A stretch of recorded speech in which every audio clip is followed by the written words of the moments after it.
Near Gethsemane, he became strangely silent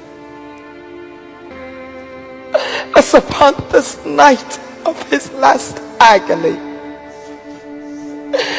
Now he is to be counted amongst transgressors. The guilt of fallen humanity he now must bear. He that knew no sin, upon him is to be laid the iniquity of us all. But what was to be gained by the sacrifice he thought? The teachers of the law had rejected him. One of his most trusted disciples would betray him.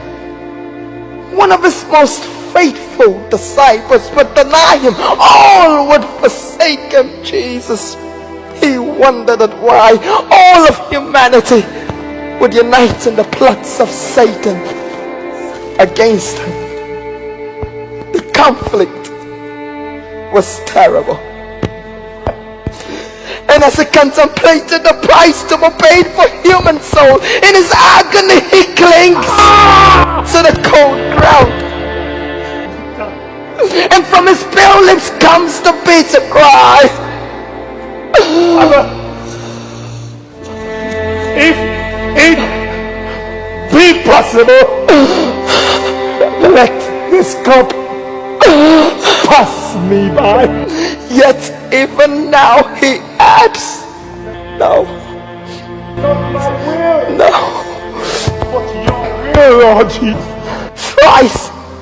Thrice he uttered this prayer, and thrice his humanity shrunk at the reality of this last crowning sacrifice.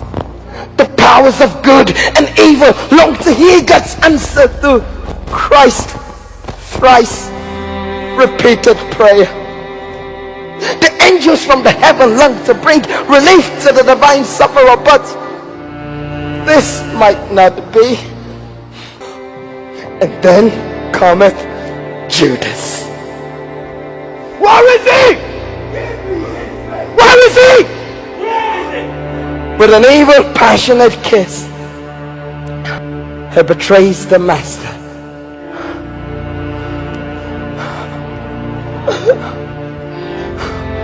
For 2 days he was without food or drink. He had faced the agony of Gethsemane, the anguish of betrayal, the denial of Peter. He had been taken from Annas to Caiaphas, from Caiaphas to Pilate, from Pilate to Herod, and from Herod back to Pilate. And as he passed through the gates of Pilate's court, the cross was placed upon his innocent, bruised and bleeding shoulders. Some time ago his disciples had honor to be associated with the master, but now in shame and humiliation they follow from a distance. From the same lips that came the cries of praise, Hosanna, Hosanna in the highest, came the wicked cry, crucify him, crucify him. See, at the baptism and transfiguration, the voice of God had been heard from the heaven, proclaiming him as his beloved son, with whom he was very well pleased. But now, as he was brutally nailed on the cross, when the voice was needed the most, his beloved Father was silent.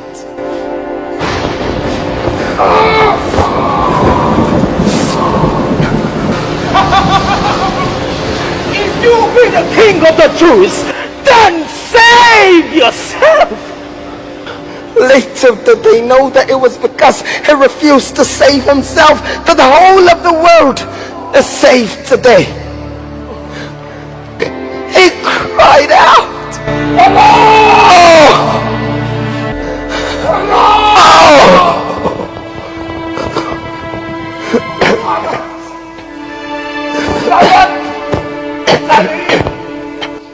My God, my God, why hast thou forsaken me? See, those that had a little hope on him, when they heard this despairing cry, hope left them. Because if God had forsaken the one who claimed to be his son, then upon what could they possibly hope on? The spotless Son of God hung on the cross, his body designed with stripes. Those hands of his that so often reach out with a healing touch, nailed to the wooden bars. Those legs of his that move so tirelessly in ministries of love, spiked to the tree. That royal head of his, pierced with a crown of thorns, and in hushed tones, yet seemed to resound for all of the earth to hear, he said, "It is finished." His disciples watched in utter despair as he was being brought down from the cross.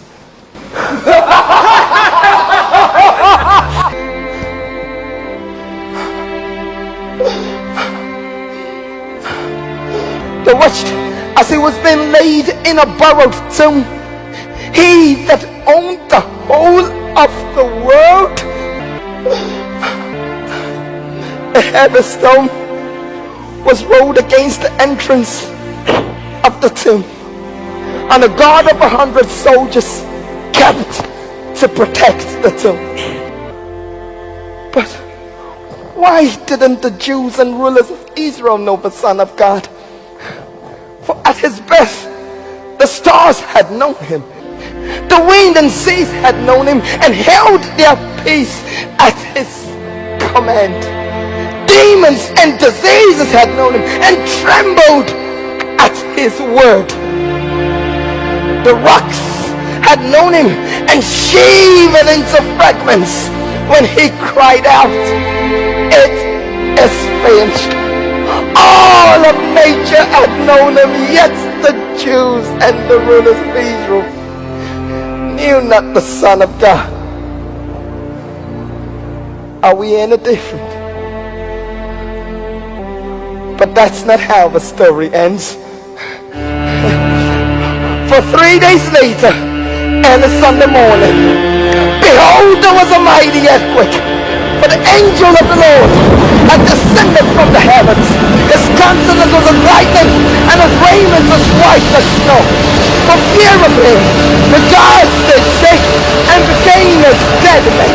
And they watched as he rolled away the heavy stone, as one would kick away a tiny little pebble. And out of the grave, Jesus came up, proclaiming over the sun, "Oh death, where is thy sting? Oh grave, where is thy victory?" He died, but he's not dead.